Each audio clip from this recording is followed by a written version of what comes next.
Welcome to A Course in Miracles Essentials. I'm Auntie Patricia, and today we're studying Workbook lesson number 185. I want the peace of God. To say these words is nothing, but to mean these words is everything. If you could mean them for just an instant, there would be no further sorrow possible for you in any form, in any place or time. Heaven would be completely given back to full awareness, memory of God entirely restored, the resurrection of all creation fully recognized. No one can mean these words and not be healed. He cannot play with dreams, nor think he is himself a dream.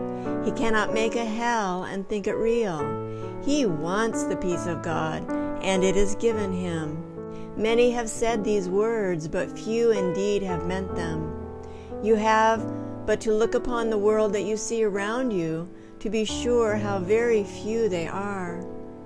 The world would be completely changed should any two agree these words express the only thing they want. Two minds with one intent become so strong that what they will becomes the will of God. For minds can only join in truth. In dreams, no two can share the same intent. To each, the hero of the dream is different. The outcome wanted, not the same for both. Loser and gainer merely shift about in changing patterns as the ratio of gain to loss and loss to gain takes on a different aspect or another form. Minds cannot unite in dreams. They merely bargain. And what bargain can give sleeping minds intent on compromise, each to his gain and to another's loss? The peace of God.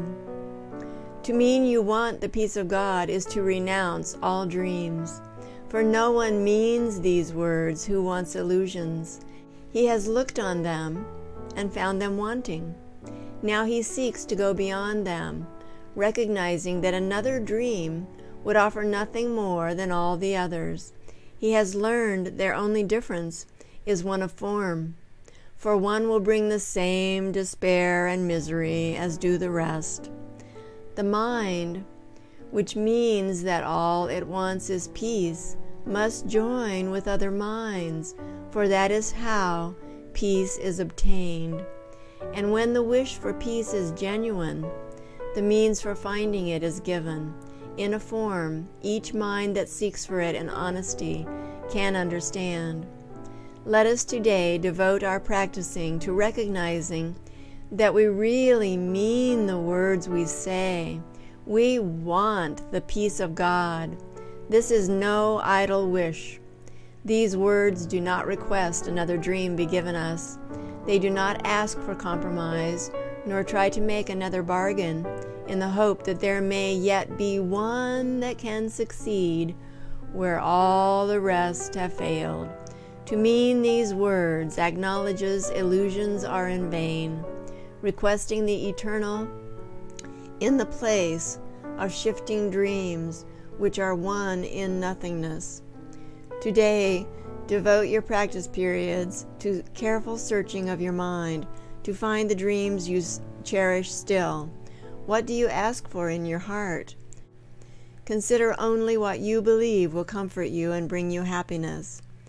But be not dismayed by lingering illusions, for their form is not what matters now. Let not some dreams be more acceptable, reserving shame and secrecy for others. They are all one. And being one question should be asked of all of them. Is this what I would have in place of heaven and the peace of God? This is the choice you make. No compromise is possible in this. You choose God's peace, or you have asked for dreams. and dreams will come to you as you requested them. Yet will God's peace come just as certainly to remain with you forever. It will not be gone with every twist and turning of the road, to reappear unrecognized in forms which shift and change with every step you take. You want the peace of God, and so do all who seem to ask for dreams. For them, as well as for yourself, you ask just this when you make this request with deep sincerity, for thus you reach to what they really want and join your own intent with what they seek above all things, perhaps unknown to them, but sure to you. You have been weak at times, uncertain in your purpose, and unsure of what you wanted, where to look for it, and where to turn for help in the attempt.